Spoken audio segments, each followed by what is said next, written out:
अब हम शुरू कर रहे हैं एक्सरसाइज 13.1 क्लास 10th स्टैटिस्टिक्स नए वाली बुक के हिसाब से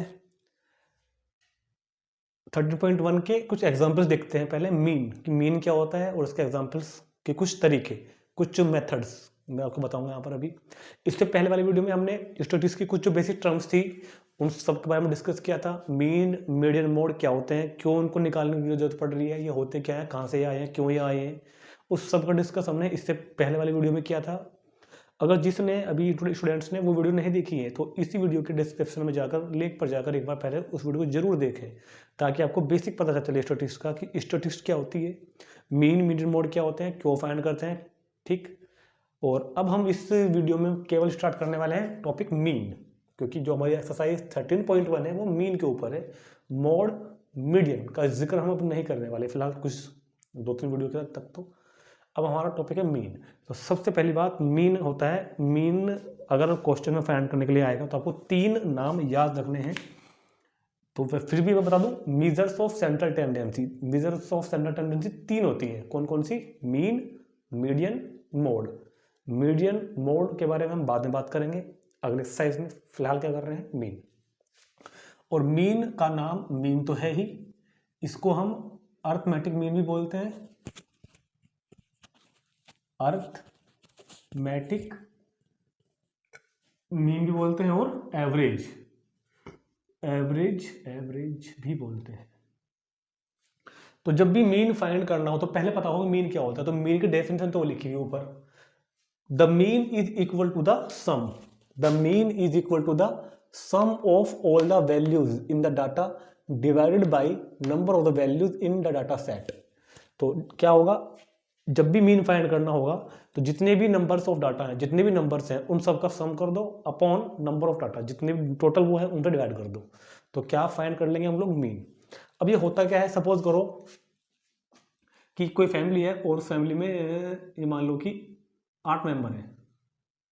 एक फैमिली में 8 मेंबर हैं, जिनमें से जो लोग जॉब करते हैं, मान लो जो लोग कमाते हैं, जो सोर्स ऑफ इनकम है फैमिली की, वो केवल 5 ही है। 5 लोग उसमें कमा रहे हैं।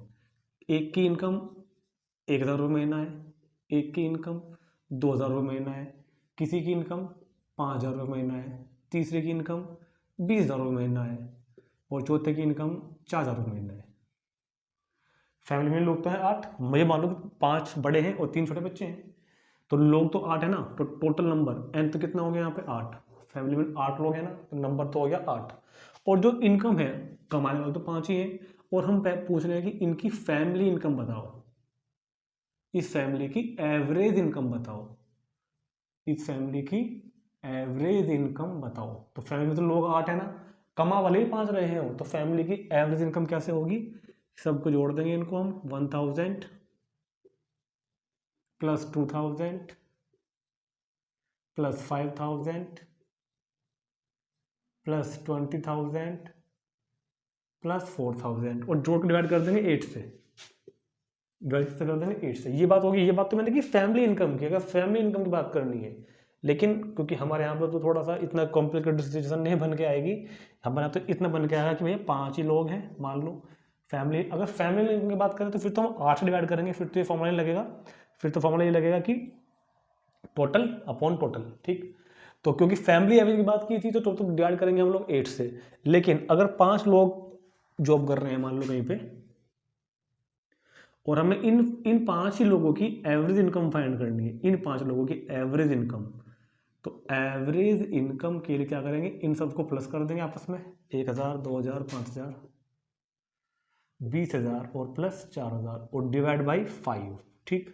ये बात तो खैर फैमिली इनकम वाली होगी, ऊपर वाली बात तो इसको तो हम फिलहाल कंसिडर नहीं कर रहे हैं, क्योंकि तो फैमिली इनकम की बात होगी। अगर 5 लोग कमा रहे हैं, कोई 1,000, कोई 2,000, कोई 5,000, तो कितना हो गया? 20 और 4 24, और 1 25, और 5 30, और 2 32, तो 32,000 डिवाइड बाई 5। तो जो भी आएगा वो इनकी क्या होगी? Average income. जैसे कि जब हम लोग मैच देखते हैं तो उसमें लिखा आता है कि रन रेट लिखा आता है, रन रेट कि मान लो कि किसी टीम का रन रेट इतना चल रहा है 6, इसका रन रेट क्या चल रहा है? 6 रन पर ओवर, 6 रन पर ओवर। तो ऐसा तो नहीं होता ना कि हर ओवर में 6 रन बन रहे हैं, क्या पूरे 50 ओवर के मैच में ऐसा होता है क्या कि हर ओवर में 6 रन बनते चल रहे हैं? मान लो कि एक टीम खेल ली, पहली टीम खेल चुकी, और पहली टीम खेलने के बाद उन्होंने बनाए हैं 299 रन। तो अपोजिट टीम को अब कितने रन बनाने जीतने के लिए? 300 रन। कितने ओवर खेले? 50 ओवर का खेले। 300 रन बनाने हैं और 50 ओवर का खेले। तो वहाँ पे लिखा आता है ना कि इस टीम को कितने रन रेट से खेलना होगा, तो वहाँ लिखा हुआ आता है कि इस टीम को 6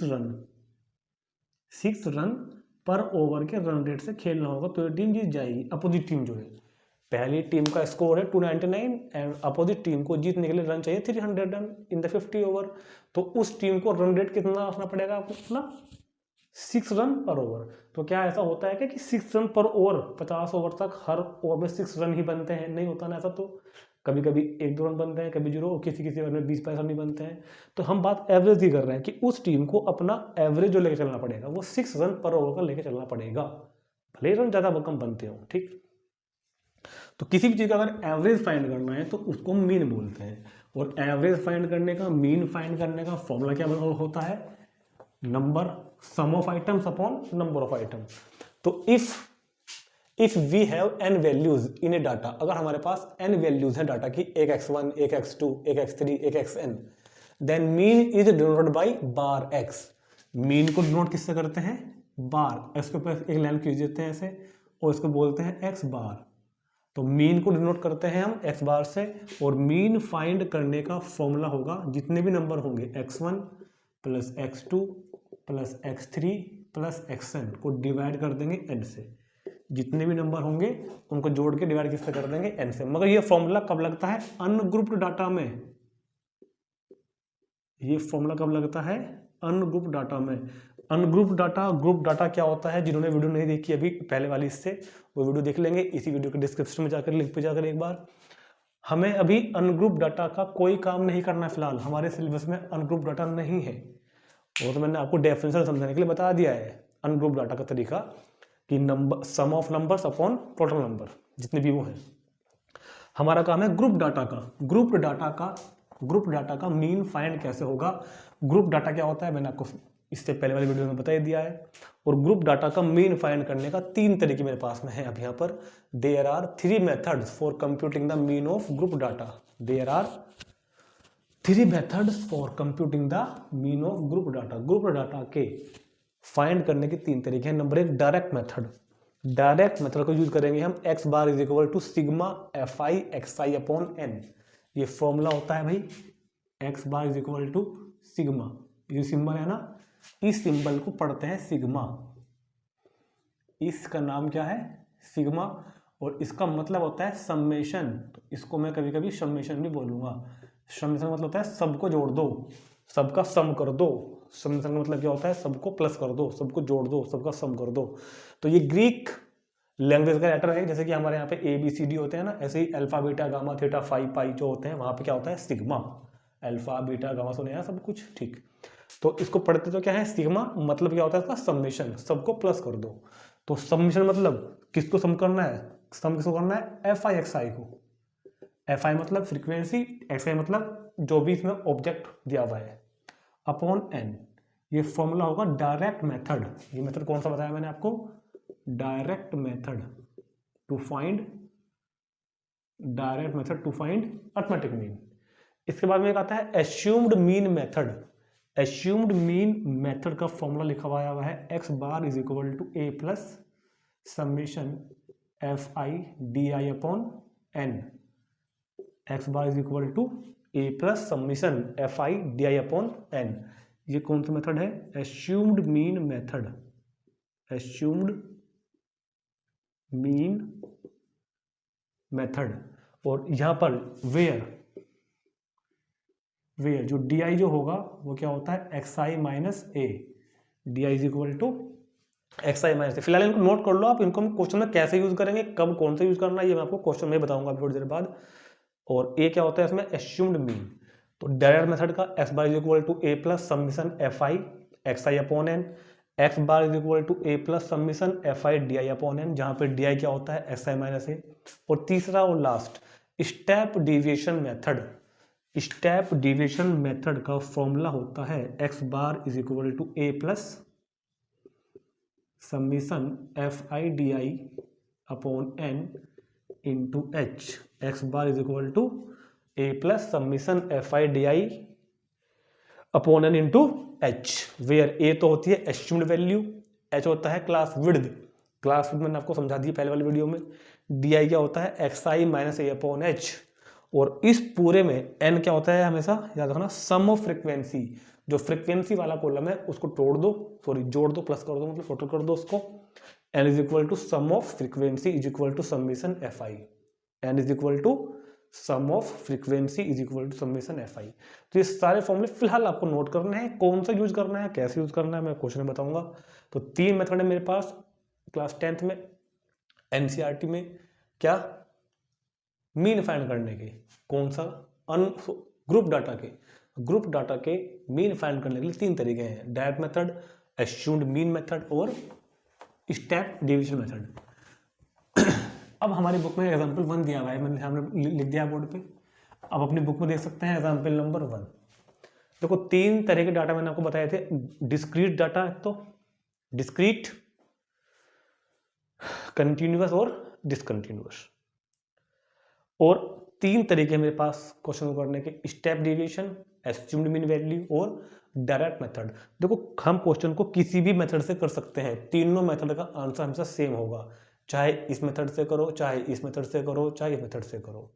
जब क्वेश्चन में पेपर में नाम से लिखा हुआ आएगा कि use the assumed mean method find mean, या use the step deviation method find mean, या use direct method find mean, तब तो आपको इन्हीं मेथड से करना पड़ेगा जिससे लिखा हुआ आएगा। अगर क्वेश्चन में मेंशन है, अगर क्वेश्चन में लिखा हुआ आ रहा है नाम देकर बकायदा कि भैया इससे ही करो, तब तो उस मेथड से ही करना पड़ेगा आपको, अदरवाइज आपकी चॉइस है, आप कोई सा भी मेथड लगा सकते हैं क्वेश्चन करने के लिए। आप अपनी बुक में, अपने एग्जाम्पल्स में, अपने पेपर में कोई भी मेथड आप लगाओ, क्वेश्चन आपका होगा आराम से, कोई दिक्कत नहीं आएगी। हाँ, जिस क्वेश्चन में कैलकुलेशन बड़ी आती है, देखो जिस क्वेश्चन में कैलकुलेशन पर्पज, ये 3 मेथड कैलकुलेशन पर्पज के लिए है सिर्फ। अगर हमारे पास कैलकुलेशन बहुत इजी है, हमको टेबल से याद है आसानी से, 2, 4, 5 तक के नंबर्स आ रहे हैं, छोटे छोटे नंबर अगर आ रहे हैं, हमको दिखाई दे रहा है कि कैलकुलेशन छोटी है, कैलकुलेशन ईजी है, then we use direct method. अगर हमको दिखाई दे रहा है कैलकुलेशन बड़ी है, बहुत बड़ी है, पॉइंट्स में है, या फिर मल्टीप्लाई बड़ी करनी पड़ेगी, तो हम यूज करेंगे एस्यूम्ड मीन मेथड और स्टेप डेविएशन मेथड। दोनों मेथड कैलकुलेशन को इजी करने के लिए ये दोनों लगभग थोड़े सेम से भी हैं, यहाँ पर केवल एच का फर्क आएगा थोड़ा सा, जब मैं क्वेश्चन करूँगा तब आपको बताऊंगा भी। हाँ, स्टेप डेविएशन का एक तरीका और भी है कि ये कब लगता है, एक पर्टिकुलर केस का क्वेश्चन आएगा उसमें स्टेप डेविएशन ही लगेगा, वो मैं आपको एक्सरसाइज में ही बताऊंगा, फिलहाल नहीं बता रहा हूँ। फिलहाल मैं बता रहा हूँ कि डायरेक्ट मेथड कब लगाओगे, जब कैलकुलेशन आपकी इजी पहले से ही हो रही हो देखने में। अगर कैलकुलेशन हल्की सी भी बड़ी आ गई तो आप दोनों में से कोई भी मेथड चूज कर लेना, कोई प्रॉब्लम नहीं होगी, चाहे इससे कर लेना चाहे इससे कर लेना, कोई दिक्कत नहीं है। आंसर तीनों से सेम आता है, इससे भी सेम, इससे भी सेम, इससे भी सेम, तीनों से आंसर हमारा सेम आएगा। ठीक, हाँ, एक मैंने अभी बताया आपको, एक पर्टिकुलर केस आएगा, एक कुछ क्वेश्चन है जिनमें स्पेशल ये वाला लगेगा, वो आपको बता दूंगा। फिलहाल हम देखते हैं अपनी बुक का एग्जाम्पल नंबर 1, और देखो इस एग्जाम्पल नंबर 1 को मैं आपको कराने वाला हूँ अभी 4 तरीके से। एक तो मैं आपको पहले ये वाला कराता हूँ जो लिखा हुआ है, फिर मैं आपको इसी एग्जाम्पल को कन्वर्ट कर दूंगा क्लास इंटरवल में। देखो ये भी डिस्क्रीट लिखा हुआ है, ध्यान से देखो आप, ये एग्जाम्पल अभी डिस्क्रीट सीरीज में लिखा हुआ है, मैंने आपको डिस्क्रीट और कंटिन्यूअस और डिसकंटिन्यूअस बता दी है। जिन बच्चों को भी नहीं पता है कि डिस्क्रीट ग्रुप डाटा कैसा होता है, कंटिन्यूअस कैसा होता है, डिसकंटिन्यूअस कैसा आता है, वो प्लीज इसी वीडियो के डिस्क्रिप्शन में जाकर लिंक पर जाकर एक बार पहले वीडियो जरूर देखें, पहले वाली। ये फिलहाल कैसा दिया हुआ है मुझे, डिस्क्रीट डिस्ट्रीब्यूशन। तो डिस्क्रीट डिस्ट्रीब्यूशन को पहले मैं एक तो मैं इसका ऐसे फाइंड करता हूं, और फिर डिस्क्रीट डिस्ट्रीब्यूशन को मैं पहले चेंज करूंगा कंटिन्यूअस डिस्ट्रीब्यूशन में, और फिर उसका भी मीन फाइंड करूंगा, और फिर जब मैं इसको कंटिन्यूअस में बदल लूंगा ना, तो कंटिन्यूअस वाले का मैं फाइंड करूंगा तीनों मेथड से। ठीक, तो क्योंकि मुझे आपको यहाँ पर एक बात और भी समझानी है जो मैंने अभी तक आपको नहीं बताई है, तो पहले चलो हम इसी को फाइंड करते हैं। ये मेरे पास एक क्वेश्चन लिखा हुआ है, अपनी बुक में पढ़ते हैं example number 1। The marks obtain by 30 students के मार्क्स ऑब्टेन हुए हैं ऑफ क्लास 10th के of a certain school in A mathematics paper consisting of 100 mark presented in table below, find mean obtain by the students. एक class 10th के 30 students के number दिए गए हैं मुझे, ये वाले एक क्लास 10th के 30 स्टूडेंट्स के नंबर दिए हुए हैं। तो देखो कैसे बनती है टेबल, मार्क्स ऑब्टेन्ड 10 नंबर आए हैं एक बच्चे के, ये लिखा नंबर स्टूडेंट, 20 नंबर आए हैं एक बच्चे के, 36 नंबर आए हैं 3 स्टूडेंट्स के, क्लास में 30 स्टूडेंट्स, 40 मार्क्स आए हैं 4 स्टूडेंट्स के, 50 मार्क्स आए हैं 3 स्टूडेंट्स के, 56 मार्क्स आए हैं 2 स्टूडेंट्स के। इस तरह टेबल बनी हुई है। सॉरी, ये टेबल कैसे बनी समझ में आ गई ना। ये मार्क्स दिए हुए हैं कि कितने कितने मार्क्स आए हैं, ये कितने कितने स्टूडेंट्स के आए हैं वो लिखा हुआ है। पहले हमको टेबल ही पता हो कि टेबल में दिया हुआ क्या है हमको। 80 मार्क्स कितने बच्चों के आए, सिर्फ एक बच्चे के आए। 82 मार्क्स कितने बच्चों के आए, 2 बच्चों के आए। तो पहले हम इसका क्या फाइंड करते हैं, मीन। और ये कौन सा वाला वो है मेरे पास, डिस्क्रीट डिस्ट्रीब्यूशन है, डिस्क्रीट मैं लिख रहा हूं इधर, ये फिलहाल डिस्क्रीट डिस्ट्रीब्यूशन है, ठीक। तो देखो इसको करने के लिए पहले आपको क्या करना पड़ेगा, मार्क्स ऑब्टेन। बहुत ध्यान से देखना है क्योंकि यहाँ पर कैलकुलेशन मिस्टेक होने की संभावना बहुत ज़्यादा होती है। मार्क्स ऑब्टेन वाले कॉलम को लिखोगे एक्स आई, क्या लिखोगे एक्स आई, 10, 20, 36, 40, 50, 56, 60, 70, 72, 80, 88 और 88 के बाद 92, 92 के बाद 95। यहाँ पर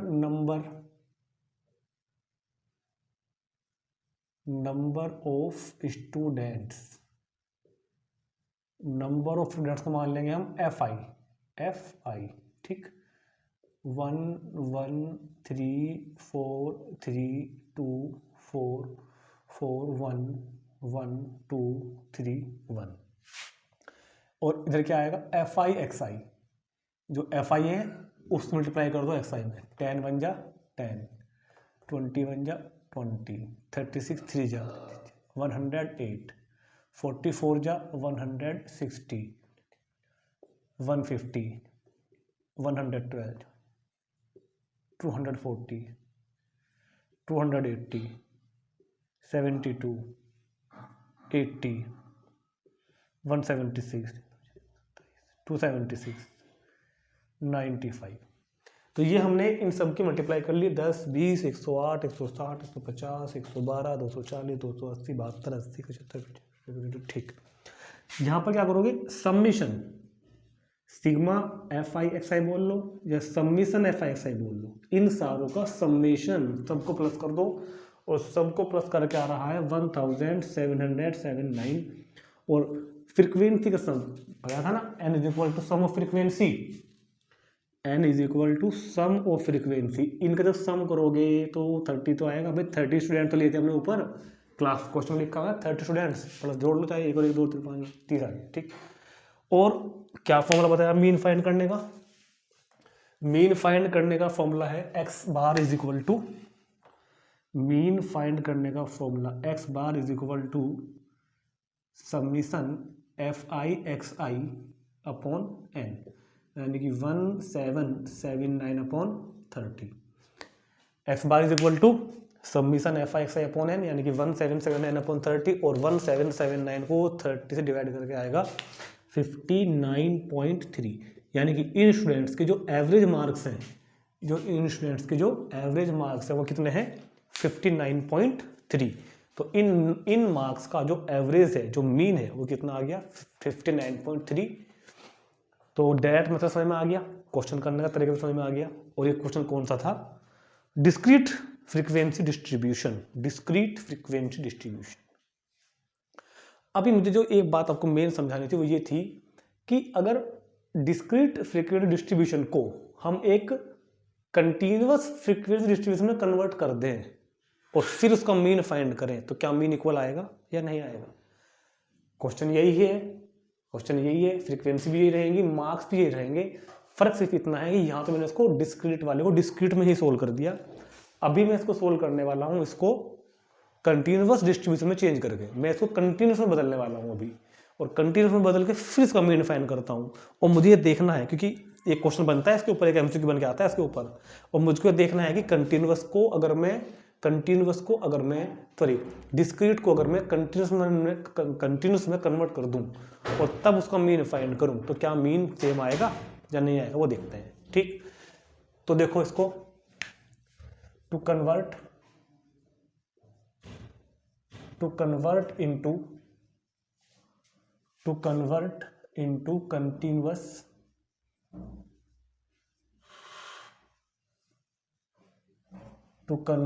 इनटू कंटिन्यूअस फ्रीक्वेंसी डिस्ट्रीब्यूशन। ठीक, तो पहला क्या बनाओगे, क्लास इंटरवल। अब देखो हम कैसे कन्वर्ट कर रहे हैं। पहले बनाएंगे हम इसके क्लास इंटरवल्स। और क्लास इंटरवल्स बनाने ना हमारी चॉइस होती है, हम क्लास इंटरवल कैसे भी बना सकते हैं, कोई प्रॉब्लम नहीं होगी क्लास इंटरवल बनाने में। तो हम मान लेते हैं कि 10, 20, 36, 40। तो पहला क्लास इंटरवल क्या रखें, 10, 20, 36। तो नंबर स्टार्ट होना है 10 से, तो पहला क्लास इंटरवल रखते हैं हम 10 to 25। 10 to 25। ये जरूरी नहीं है कि 15 का डिफरेंस लेके करना है, कितने भी ले सकते हैं, 5 का, 10 का, 15 का, 20 का, कैसे भी ले सकते हैं, मतलब कैलकुलेशन को ईजी करके ले रहा हूँ। नेक्स्ट ले लेंगे हम 25 to 40। तो 15 का हो गया ना, फिर क्या लेंगे 40 to 55। नेक्स्ट लेंगे हम 55 to कितना हो गया 70, और फिर लेंगे हम 70 to 85, और नेक्स्ट लास्ट 85 to 100। तो पहले मैं इस क्वेश्चन को क्लास इंटरवल में कन्वर्ट कर रहा हूँ एक बार, और फिर देखते हैं इसका मीन फाइंड करके कि क्या इसका मीन सेम आता है या नहीं। तो पहला क्लास इंटरवल क्या रखा हमने, 10 to 25, 25 to 40, 15 का डिफरेंस लेके 10 to 25, 25 to 40, और 40 to 55, 55 to 70, 70 to 85, और 85 to 100। ठीक, और क्लास इंटरवल के बाद अब देखो, क्लास इंटरवल के बाद क्या आएगा अब, ठीक, फ्रीक्वेंसीज। अब इनकी फ्रीक्वेंसीज बनाओ।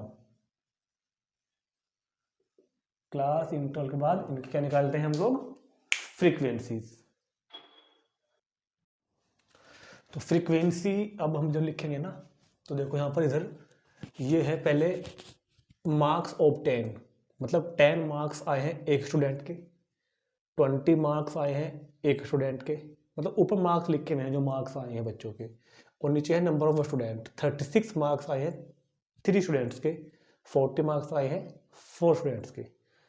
इस तरह से टेबल बनी हुई है। अब हमने यहाँ पर क्या किया, क्लास इंटरवल, ये मार्क्स है एक्चुअल में, जो ये क्लास इंटरवल है ना, ये मार्क्स हैं जो ऊपर लिखा हुआ है। मगर अब इस मार्क्स, अब हम इन नंबर को 10, 20, 36 इस तरह से इंडिविजुअली एक एक करके ना लेकर इसको हम इंटरवल में ले लेंगे। यहाँ पे मैं लूँगा 10 से लेकर 25 तक के, मतलब 10, 11, 12, 13 to 25। जिस बच्चे के नंबर 10 आए हैं, 10, 11, 12 से लेकर 24 तक यहाँ आएंगे। जैसे कि 25 यहाँ भी आया हुआ है और 25 यहाँ भी आया हुआ है, तो जहाँ पर शुरू होता है वहाँ पे 25 को लेंगे हम लोग। 25 को यहाँ पे काउंट नहीं करेंगे, 25 को यहाँ पे काउंट करेंगे जहाँ पे स्टार्ट होता है। ऐसे 40 को, मतलब कंटिन्यूस वाला डिस्ट्रीब्यूशन है ना, ये कंटिन्यूस वाले में जहाँ पर शुरू होता है वहाँ पर काउंट करना है उसको। 40 पे 40 अगर लेना है तो 40 यहाँ ही लेना, यहाँ लेना है 40।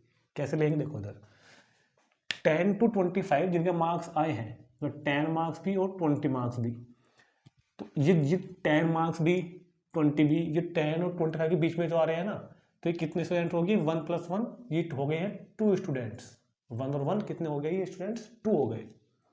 ऐसे ही 25 to 40, 25 to 40 कितने स्टूडेंट होंगे खाली भाई, 25 से लेकर 40 के बीच कौन सा पढ़ता है, सिर्फ ये तो पढ़ता है 36, तो 3 स्टूडेंट्स ये वाले हो गए। 40 to 55, 40 से लेकर 55 तक, मतलब कि 40 बीच में आना है और 55 तक जाना है, तो 40 वाला भी और 50 वाला भी, मतलब कि 4 + 3 7 आ जाएंगे यहाँ पर। इस तरह ले रहे हैं 55 to 70। अब 55 यहाँ शुरू होता है और कहाँ तक जाना है 70 तक, 70 कौन ही लेना, क्योंकि 70 तो इस वाले में काउंट होगा। तो 55 से लेकर 70 तक के, 55 से लेकर 70 तक, मतलब यहाँ तक 2 + 4 ये कितने हो गए 6। ठीक, अब 70 to 85, 70 से लेकर 70 भी, 72 भी और 80 भी, इतना 70 से 85 से जाना है ना, तो 70 भी और 72 भी इसमें आ जाएगा और 80 भी इसमें आ जाएगा, क्योंकि 85 तो जाना है, तो 3 हो जाएंगे वाले 4 + 1 + 1 6। ऐसे ही 85 to 100, 85 to 100 को तीनों आ रहे हैं, 88 भी इस रेंज में आ रहा है, 92 भी इस रेंज में आ रहा है और 95 भी इस रेंज में आ रहा है। तो कितना हो गया ये 2 + 3 5 + 1 6। तो ये पहले हमने डिस्क्रीट डिस्ट्रीब्यूशन को कंटिन्यूअस डिस्ट्रीब्यूशन में कन्वर्ट कर लिया है। पहले तो ये डिस्क्रीट था ना, और अब मैं इसको कंटिन्यूअस में मैंने इसको कन्वर्ट कर लिया है। अब कंटिन्यूअस में कन्वर्ट करने के बाद हमारे पास होते हैं 3 मेथड। कंटिन्यूअस वाले में लाने के बाद हम इसको अब डायरेक्ट मेथड से भी कर सकते हैं, एस्यूम्ड मीन से भी कर सकते हैं, स्टेप डेविएशन से भी कर सकते हैं। और मैं इस क्वेश्चन को भी आपको तीनों से ही करके दिखाऊंगा, तीनों से। किसी हम क्वेश्चन में ये वाला मेथड लगाएं, ये वाला मेथड लगाएं, ये वाला मेथड लगाएं, आंसर तीनों मेथड से सेम ही आता है। फर्क होता है कैलकुलेशन का, कि कोई क्वेश्चन में कौन सा मेथड लगाना चाहिए। जब हमको दिखता है कि कैलकुलेशन हमारी बहुत ही ईजी हो, जिनकी हम मल्टीप्लाई आसानी से कर सकते हैं, तब तो आप लगाओगे डायरेक्ट मेथड। कुछ बड़ी वैल्यू अगर आ रही है फॉर कैलकुलेशन देखते हुए, तो एस्यूम्ड मीन और स्टेप में से कोई भी लगा सकते हैं, कोई प्रॉब्लम नहीं होगी। ये दोनों मेथड सिर्फ कैलकुलेशन को ईजी करने के लिए होते हैं, टाइम बचाने के लिए। लेकिन जब एग्जाम में नाम से लिखा हुआ आएगा कि भाई इसी मेथड से करो, तब आपको उस मेथड से ही करना पड़ेगा। फिलहाल मैं इस क्वेश्चन को अभी आपको इन तीनों से, पहले इस वाले से, फिर इस वाले से, फिर इस वाले से, तीनों से करके दिखाऊंगा। तो फिलहाल मैं इसको कर रहा हूँ अभी डायरेक्ट मेथड से।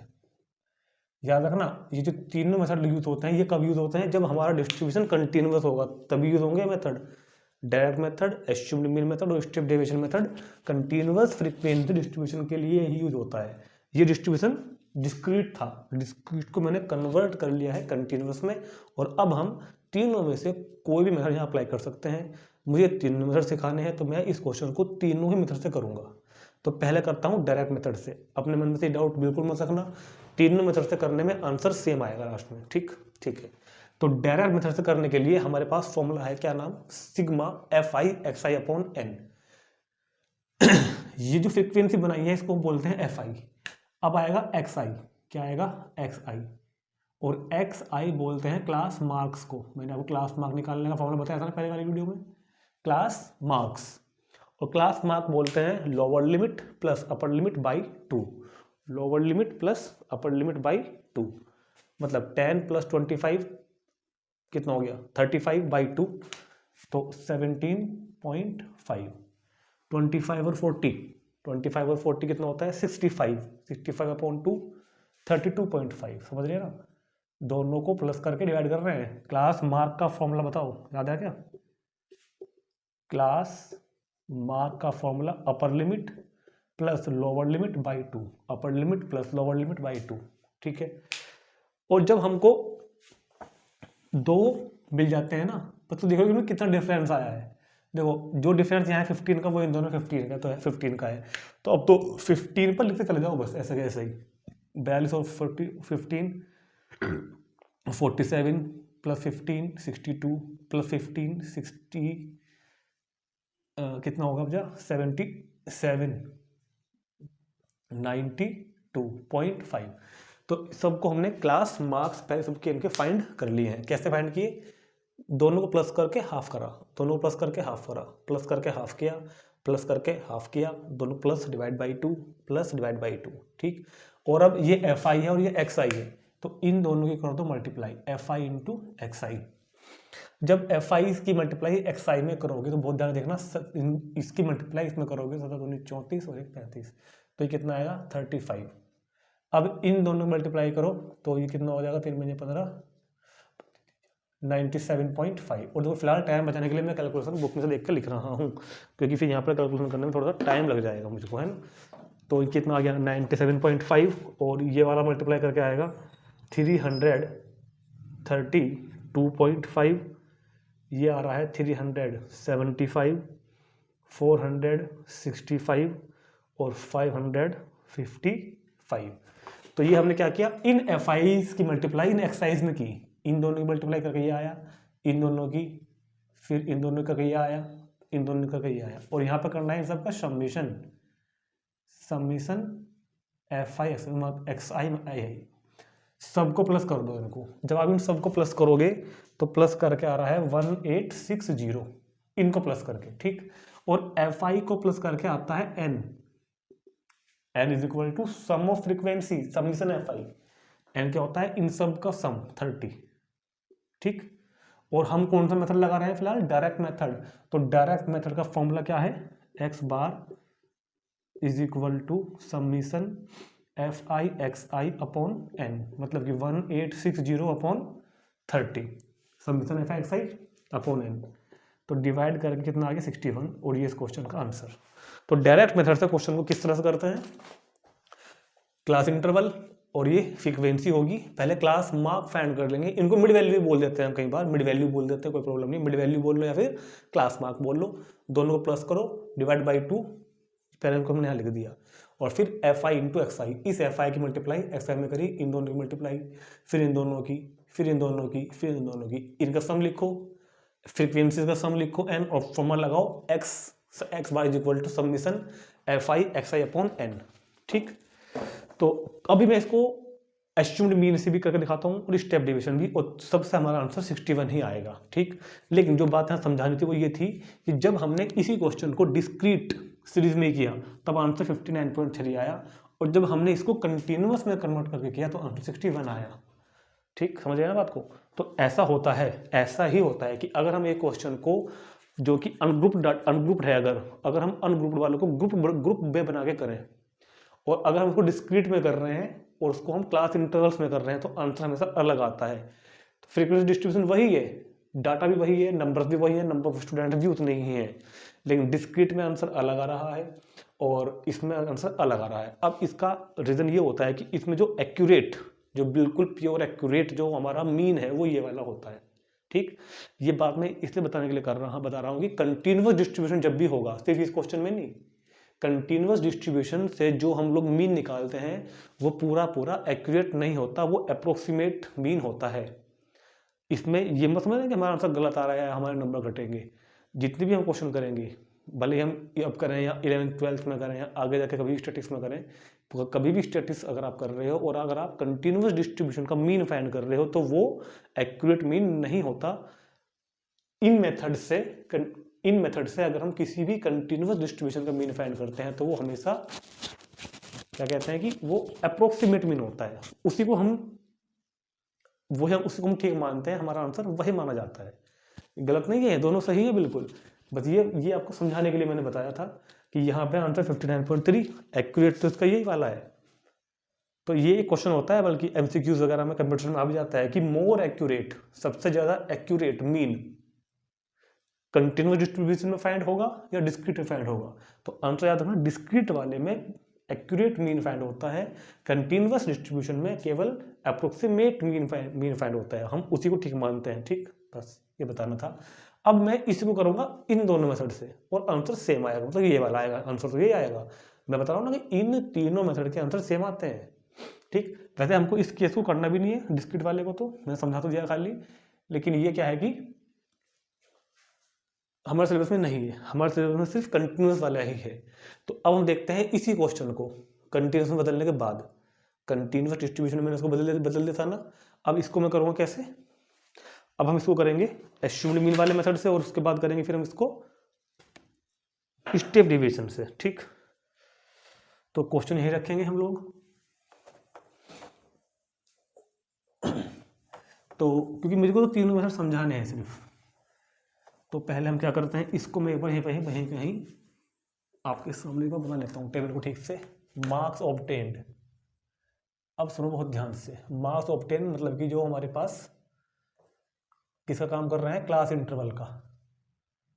Marks obtained class interval 10 to 25, 25 to 40, 40 to 55, ठीक, 40 to 55। 40 to 55, 55 to 70, 70 to 85 और 85 टू 100। ठीक, फ्रीक्वेंसी कितनी आ गई थी? 2 3 7 6 6 6। और अब हम इसको यहाँ से हटा रहे हैं बिल्कुल, ये लो। कंटिन्यूअस डिस्ट्रीब्यूशन जब हमारे पास आ जाएगा तो हम क्वेश्चन को तीन मेथड से कोई से भी कर सकते हैं। अब मेरा काम होगा आपको तीन मेथड समझाना। तो इस डिस्ट्रीब्यूशन को हमने कंटिन्यूअस में कन्वर्ट कर लिया है, क्लास इंटरवल और फ्रीक्वेंसीज। अब देखते हैं आगे। तो वैसे ना अगर मैं चाहता तो इन तीनों मेथड को एक टेबल में कर सकता हूँ। जो टेबल मैंने यहाँ से रब करी है उस टेबल में ही मैंने किया था डायरेक्ट मेथड, उसी टेबल को मैं आगे एक्सटेंड करके कर सकता था एज्यूम्ड मीन मेथड, और उसी को आगे एक्सटेंड कर सकता था स्टेप डेविएशन। मगर उससे ना टेबल बहुत बड़ी बन जाएगी और आप लोग कंफ्यूज हो जाओगे। जब मैं आपको तीन मेथड समझा दूंगा फिर मैं आपको एक क्वेश्चन कराऊंगा सबसे लास्ट में, उसमें एक टेबल में ही तीनों समझा दूंगा। लेकिन जब प्रैक्टिस हो जाएगी तब, जब आप पे करने आ जाएंगे तब। तो फिलहाल हम अब इस क्वेश्चन को कौन सी मेथड से कर रहे हैं? एज्यूम्ड मीन मेथड से। अब हम इसी क्वेश्चन को करेंगे एज्यूम्ड मीन मेथड से। तो जब भी आपके पास क्वेश्चन आ जाए, मान लो, तो मैंने आपको बताया है ना पहचान क्या है। जब आपको क्वेश्चन दिखे, देखो अभी आप देखना एक बात, जब मैंने अभी क्वेश्चन यहाँ से रफ किया ये वाला थोड़ी देर पहले आपसे यहाँ पे नहीं किया था डायरेक्ट मेथड वाला, तो उस वक्त जब मल्टीप्लाई करने का नंबर आया था तो मैंने दो मल्टीप्लाई कर दी थी और मैंने कहा कि टाइम बचाने के लिए मैं बुक उठाई और बुक से देख के मैंने लिख दी, जबकि मैं उस मल्टीप्लाई को रफ पे लिख के कर सकता था मगर टाइम लगता।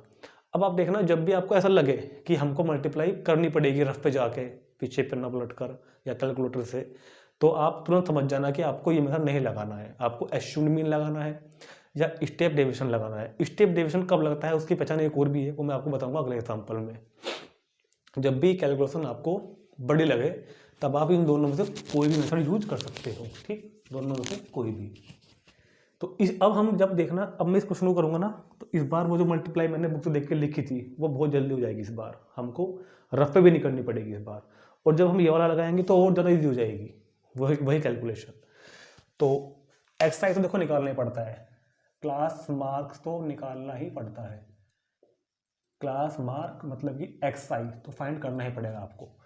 अभी हमने किया था 10 + 25 35 बाई 2 तो 17.5, और अब तो 15 ऐड करते चले जाओ, कितना हो गया 32.5 47.5 और उसके बाद कितना था 62.5, उसके बाद 77.5, उसके बाद 92.5। ठीक, अब एज्यूम्ड मीन वैल्यू में क्या करना है, एज्यूम्ड मीन वैल्यू में क्या करना है आपको, यहां पर लिखना है डी आई, और डी आई क्या होगा, डी आई होगा X I minus A. D I क्या होगा एक्स आई माइनस ए। अब ये ए क्या है, डी आई क्या है, देखो कुछ राइटर और कुछ टीचर्स क्या करते हैं डी आई की जगह यू आई भी यूज कर लेते हैं, यू आई, तो कोई प्रॉब्लम नहीं है, यू आई भी ले सकते हैं। इस ए को बोलते हैं एज्यूम्ड मीन, हमने लिखवाया अभी ये एज्यूम्ड मीन मेथड का फॉर्मूला होता है X bar is equal to A plus summation F I D I upon N, और जहां पर डी आई क्या होगा X I minus A, D I क्या होगा समझ रहे ना एक्स आई माइनस ए, और ए क्या होगा यहाँ पर एज्यूम्ड मीन, ए क्या होगा यहाँ पर एज्यूम्ड मीन। तो हमको क्या करना है कि किसी भी एक नंबर को ए मान लेना है, let A is equal to, ये ए क्या लेना है सुनो ध्यान से, अब ए आपको लेना है एक्स आई वाले कॉलम में जो बीच में हो वो ले लेना, एक्स आई वाले कॉलम में जो बीच में हो उसको आप ए ले सकते हो, किसको, जो भी एक्स आई वाले कॉलम में बीच में होगा। अब देखो एक्स आई वाले कॉलम में अगर मैं देखूं तो एक ये रहा, एक ये रहा, ऊपर से एक नीचे से एक ये रहा, एक ये रहा, एक ये रहा, एक ये रहा। अगर मैं 3 ऊपर के लूँ और 3 नीचे, तो फिर तो बीच में कोई नहीं आ रहा ना। अगर बाई चांस ये ओड नंबर्स में होते तब तो हाँ कि भाई 3 ऊपर के और 3 नीचे के 6, एक बीच में होता 7, उसको हम एक बीच वाला मान के मान सकते थे। मगर अभी क्या हो रहा है कि 3 ऊपर 3 नीचे हैं, तो मैंने बताया ना ऐसा कुछ नहीं होता कि आपको एक्स आई वाला बीच वाले में से ही लेना है, बिल्कुल जो मिडिल में पड़ेगा वो लेना है। आप एक्स आई इन सब में से किसी को भी ले सकते हो, ऐसा कुछ नहीं है। ए का मतलब क्या है, एस्यूम्ड, जो हमको खुद मानना है, खुद ये कल्पना मान लेना है उसको हमने तो कुछ भी मान सकते हो, चाहे ये मान लो, चाहे ये, चाहे ये, चाहे ये, चाहे ये। हाँ, जितना ज़्यादा हम 20 से उसको सेलेक्ट करेंगे बीच वाला, उतनी ज़्यादा कैलकुलेशन को हम ईजी कर लेंगे, बस ये होता है। बल्कि इवन मैं तो यही बताऊंगा आपको कि ऐसा भी नहीं है कि जो एस्यूम्ड मीन जो ए लेना है वो आपको इसी में से लेना है, आप कुछ भी ले सकते हो, इसको भूल जाओ। आप 10, 20, 30 ले लो, 50 ले लो, 1000 ले लो, 2 लाख ले लो, ए कुछ भी ले सकते हैं, कुछ भी, कोई भी नंबर, कोई भी रियल नंबर, पॉइंट में, बटे में, कुछ भी, ये नहीं कि यहीं पे। लेकिन हाँ, जितना ज़्यादा हम एक्स आई के बीच वाला लेंगे उतना कैलकुलेशन को ईजी बना लेंगे। तो आप चाहे ये लेके कर लो, चाहे ये लेके कर लो, कुछ भी लेके कर लो, कोई प्रॉब्लम नहीं है। फिर भी मैं 47.5 ले लेता हूँ, समझिए ना। ये बात रटनी नहीं है कि ए हम सब बीच वाला ही लेना है। ए हम कुछ भी नंबर ले सकते हैं, इस क्वेश्चन से अलग कुछ भी ले सकते हैं ए को, तो हम, लेकिन जितना ज़्यादा इसके बीच से लोगे उतना अच्छा रहेगा, ठीक। तो D I is equal to क्या था, एक्स आई माइनस ए, ये एक्स आई है और माइनस ए, तो एक्स आई माइनस ए कितना बच गया बताओ, 17.5 माइनस 47.5, तो बच गया माइनस का 30। ऐसे यहाँ पे 32.5 माइनस 47.5, तो माइनस 15। ऐसे ही यहाँ पे 47.5, 47.5, 0। ऐसे ही यहाँ पे 62.5, 47.5, तो 15। समझ रहे ना, डी आई क्या सारा इन एक्सरसाइज में से वो ए को माइनस करके 17.5 माइनस 47.5, तो 30।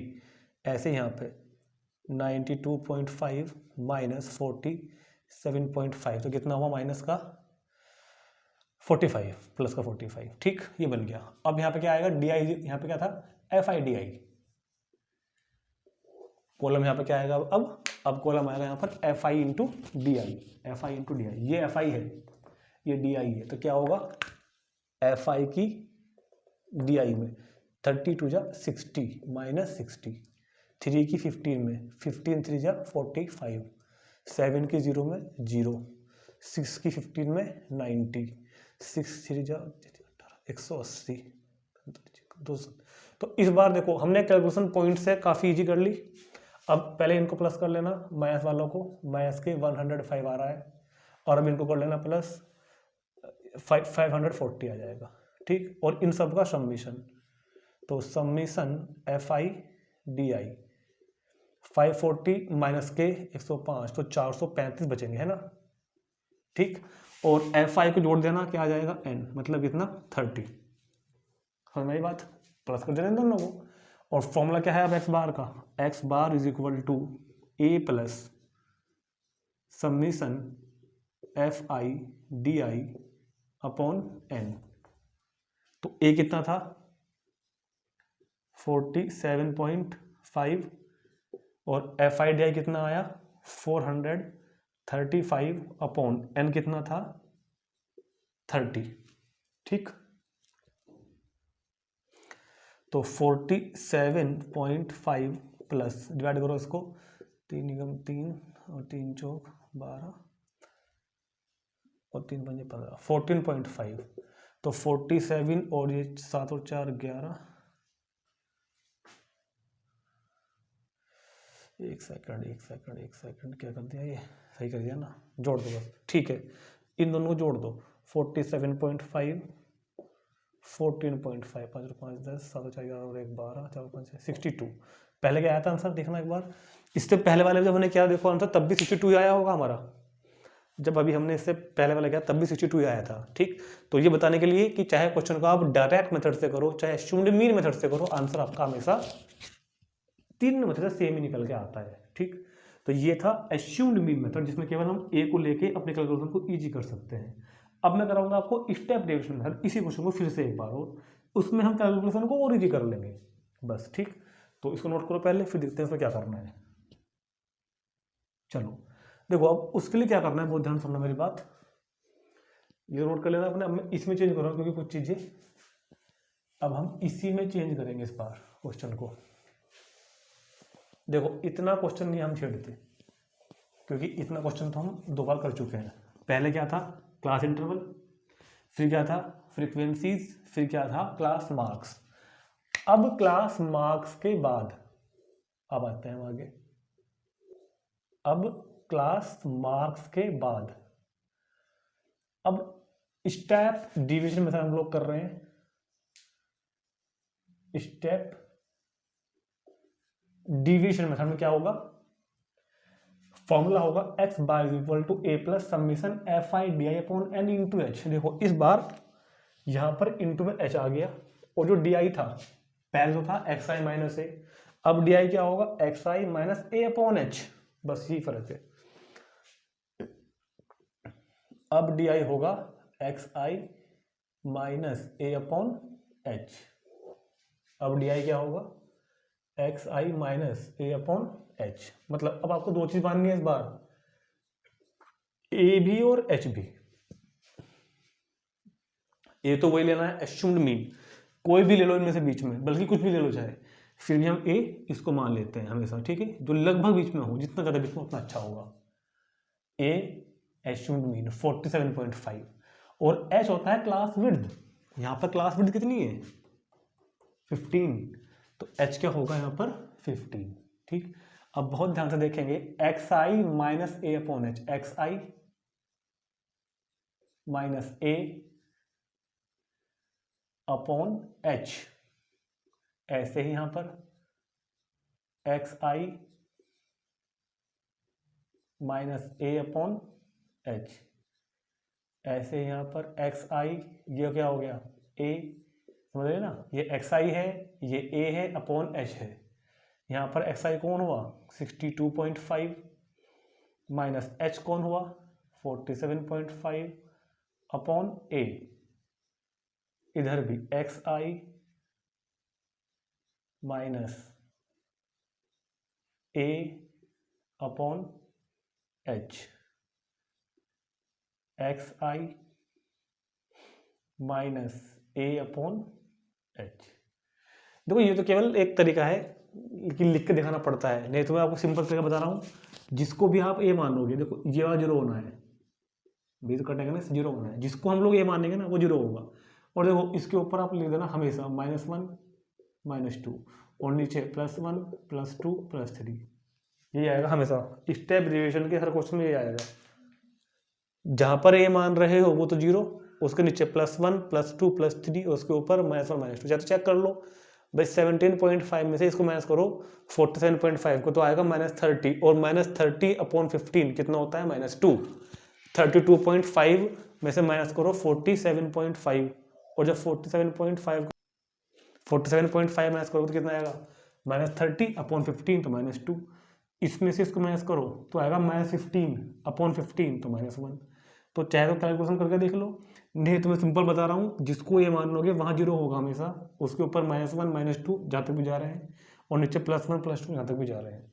और अब क्या करोगे एफ आई डी आई, देखो अब कैलकुलेशन और इजी बनने वाली है। F I D I, F I की डी आई में मल्टीप्लाई, 2 की 2 में -4, 3 की -1 में -3, 7 की 0 में 0, 6 की 1 में 6, 6 की 2 में 12, 6 की 3 में 18, ये बन रहा है कितना -7, और ये बन रहा है 36, और इनका summation F I D I 36 - 7 तो 29, 36 और 27 घटा कितना बच गया 29।